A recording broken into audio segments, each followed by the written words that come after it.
ए पहुना मिथिले में रहूना, ए पहुना मिथिले में रहूना।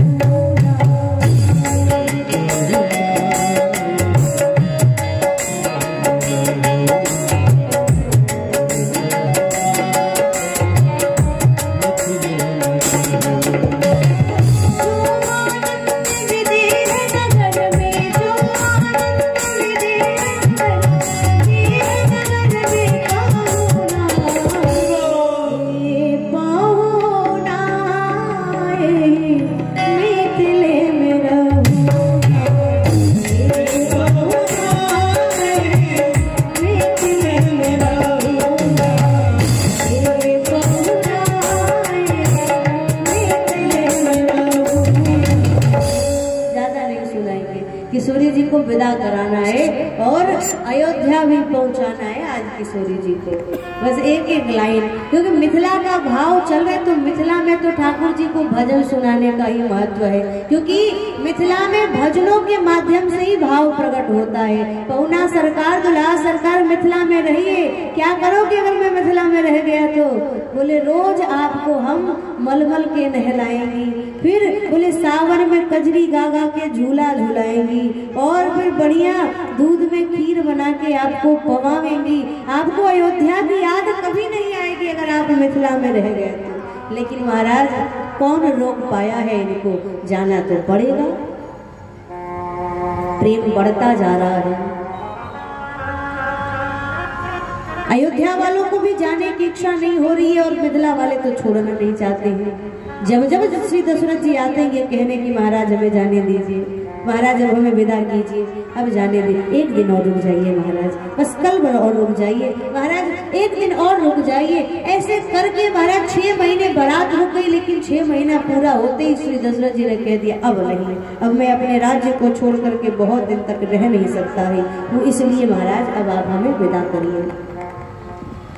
जनक जी ने कहा अब आप जाना ही चाहते हैं कि महाराज कौन रोक पाया है? आज तक अपनी बेटी को कोई रोक नहीं सका, मैं कैसे रोक सकता हूँ? बात फैल गई पूरे मिथिला में। कल श्री किशोरी जी चली जाएंगी, कल श्री किशोरी जी की विदाई हो जाएगी। महाराज ये बात सुनते ही पूरे मिथिला वालों का उत्साह समाप्त हो गया। पूरे मिथिला वालों के हृदय में जो आनंद का माहौल, जो आनंद का लहर दौड़ रहा था, वो महाराज शांत हो गया, शिथिल हो गया। कल बारात की विदाई है, आज प्रातः काल हुआ। पूरे मिथिला में महाराज किसी के घर चूल्हा नहीं जला है। किशोरी जी की विदाई की तैयारी हो रही है। किशोरी जी के लिए कहीं डोली सज रही है, कहीं विदाई के स्वर गूंज रहे हैं, कहीं सखियां रो रही हैं, और कहीं मैया सुनैना अपनी बिटिया किशोरी जी को उर्मिला और मांडवी श्रुति कीर्ति को शिक्षा दे रही है। बेटी अयोध्या जा रही हो, हमारे दिए हुए संस्कार को चरितार्थ करना। अयोध्या में जाकर के बेटी सास ससुर गुरु की सेवा करना, पति का रुख देकर ही कोई काम करना।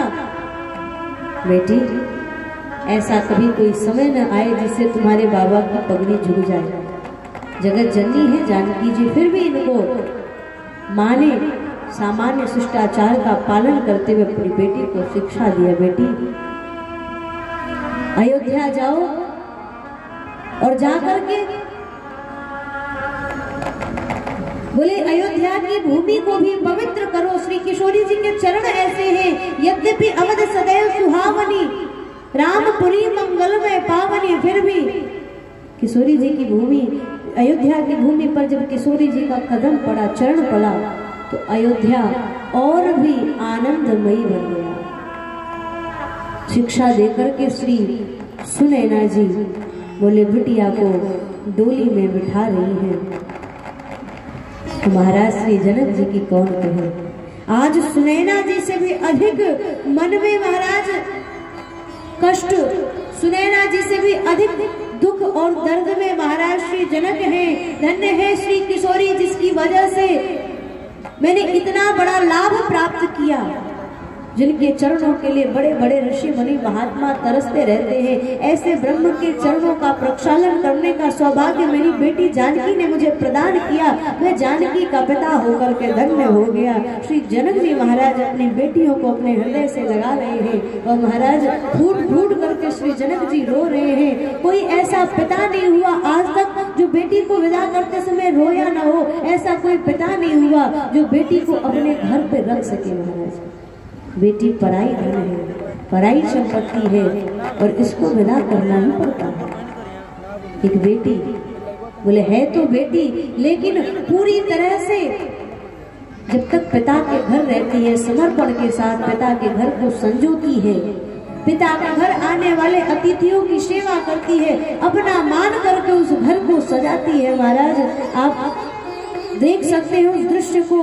जब तक बारात आने वाली रहती है कितना आनंद, कितना उत्साह रहता है सबके मन में। पर बेटी के विदा होने के बाद वो घर सूना, वो मंडप सूना, वो आंगन सूना सूना करके बेटी चली जाती है। एक गरीब पिता विधुर था, उसकी एक बेटी।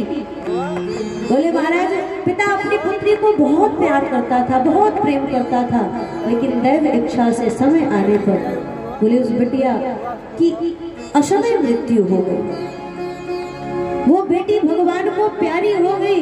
पिता जब भी आकर के एकांत में बैठता है तो बेटी की याद में रोने लगता है। जब बेटी को याद करे पिता खूब रोए, खूब रोए। एक दिन पिता ने स्वप्न देखा। स्वप्न में क्या देखा? बोले दिवाली का पर्व है, मेरी बेटी स्वर्ग में है। दिवाली के पर्व में बोले बहुत सारी ऐसी कन्याएं हैं मेरे बेटी के उम्र की, उसके समकक्ष। सबके हाथ में दीपक है और सबके हाथ का दीपक जल रहा है, लेकिन मेरी बेटी के हाथ में जो दिया है वो बुझा हुआ है। वो पिता रोते हुए अपनी बेटी से पूछता है, बेटी सबके हाथ में दीपक जल रहा है पर तुम्हारे हाथ का दिया बुझ क्यों गया है? उस बेटी ने कहा, बाबा इसमें मेरी कोई गलती नहीं है, तुम्हारे हाथ का दीपक बुझा क्यों है? बेटी ने कहा, पिताजी सबके हाथ में दीपक जल रहा है पर मेरे हाथ में बुझे में दीपक का कारण यही है, आप मेरे वियोग में मुझे याद करके इतना रोते हैं, इतना रोते हैं। पिताजी आपकी आंखों से जो आंसू निकलता है ना, वो आंसू इस दीपक पे आकर के टपका और टपकते ही ये दीपक बुझ गया। ये होता है पिता और पुत्री का प्रेम। माँ तो अपने कष्ट को व्यक्त कर देती है, माँ तो अपने दुख को व्यक्त करती है बेटी के विदाई के समय में, लेकिन वो पिता ही है जो घर के कोने में जाकर के रोता है।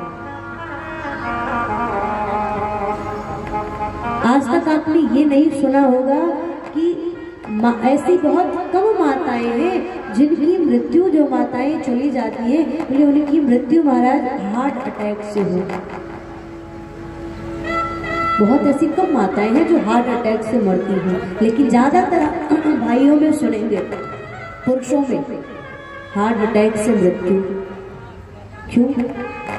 बोले माताएं तो अपने कष्ट को व्यक्त कर लेती हैं, माताएं अपने दुख को व्यक्त कर लेती हैं, लेकिन पुरुष जो होते हैं ना, वो अपने दुख को किसी के सामने सुना नहीं पाते हैं।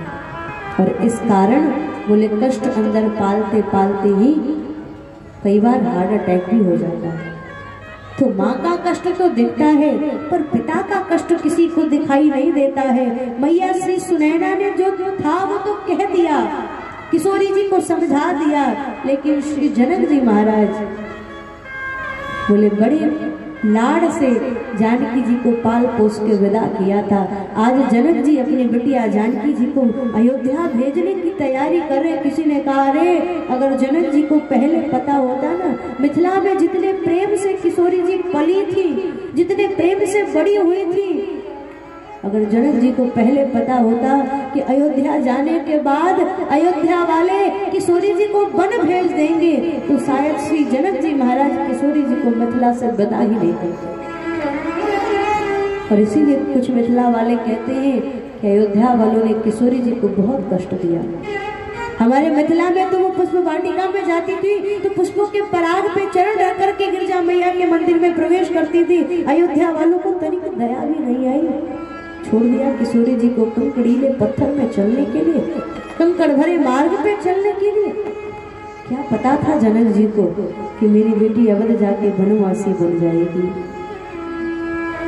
शुभ आशीर्वाद देकर के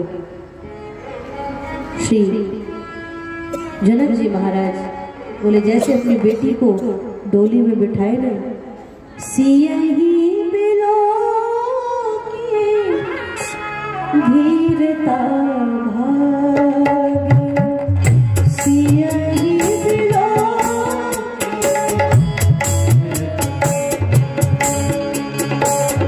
सियही बिलो की धीरता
जनक जी बोले वैराग की पराकाष्ठा है।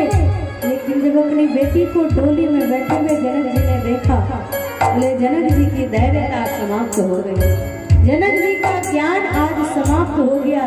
लीन लाए उर लाए जानकी श्री किशोरी जी को बोले पुनः डोली से उतारा जनक जी ने और अपने हृदय से लगा लिया। लीन लाए उर लाए जानकी मिटी महामरजाद ज्ञान की। वो स्वामी जी कहते हैं बेटी को विदा करते समय जनक जी के ज्ञान की मर्यादा टूट गई। धैर्यता का जो समुद्र था वो आज उफान पे है, जो धैर्यता का बांध है वो आज टूट गया। बार ही बार सुता उड़लाई सजी सुंदर पालकी मंगाई। बार बार सुता को हृदय से लगा रहे हैं, माथे पे हाथ रख करके आशीर्वाद दे रहे हैं। कैसे विदा कर दूं मैं अपनी बिटिया को। लेकिन जनक जी ने देखा विदा करना पड़ेगा। प्रेम विवश परिवार सब जान सुलगन नरेश, कुंवरी चढ़ाई पालकने सुमरी सिद्ध गणेश। आज श्री जनक जी महाराज जब अपनी बिटिया को विदा करने लगे, बोले गणेश जी के साथ सिद्धि को भी स्मरण किया। मेरी बेटी बोले अपने ससुराल जा रही है। हे गणेश जी, हे सिद्धि सहित गणेश जी, केवल मेरी बेटी की रक्षा मत करना, बल्कि जिस श्री राम जी का दर्शन मैंने मिथिला में इतने दिनों तक किया है ना, कहते हैं श्री जनक जी महाराज को कहीं न कहीं जानकी जी से भी अधिक स्नेह श्री राम जी से हो गया है। जितना कष्ट आज जनक जी को जानकी जी को विदा करने में नहीं हो रहा है, उतना कष्ट तो जनक जी को बोले श्री राम जी को विदा करने में हो रहा है। हे गणेश जी, आपसे प्रार्थना है मेरे राम जी की रक्षा करना। और सिद्धि से कहा तुम मेरे जानकी की रक्षा करना। डोली में बैठी श्री किशोरी जी और बैठ करके अब बोले अवध की यात्रा आज से श्री किशोरी जी की प्रारंभ हो रही है। मिथिला वाले रो रहे हैं, करुण करंदन कर रहे हैं, कहीं माताएं विलाप कर रही हैं, कहीं महाराज श्री दशरथ जी विलाप कर रहे हैं। अरे किशोरी जी से प्रेम मिथिला वालों की कौन कहे। बोले किशोरी जी ने जिन सुख सारिका को पाला था ना, वो सुख सारिका भी आज किशोरी जी के वियोग में सब रो रहे हैं। पिजड़े में जो किशोरी बोले जिन्हें जिसको रखा था, जिसको किशोरी जी बोले राम राम सिखाती थी, पर वो बोले सिया सिया सिया सिया का उच्चारण करने वाली जो सुख सारिका बोले, उसको जब किशोरी जी ने देखा फूट करके रो पड़ी। और उनका भाव क्या है, बोले किशोरी जी जा रही है अयोध्या, सब रो रहे हैं, पशु पक्षी तक श्री किशोरी जी के वियोग में व्याकुल है, सब किशोरी जी को विदा करते हुए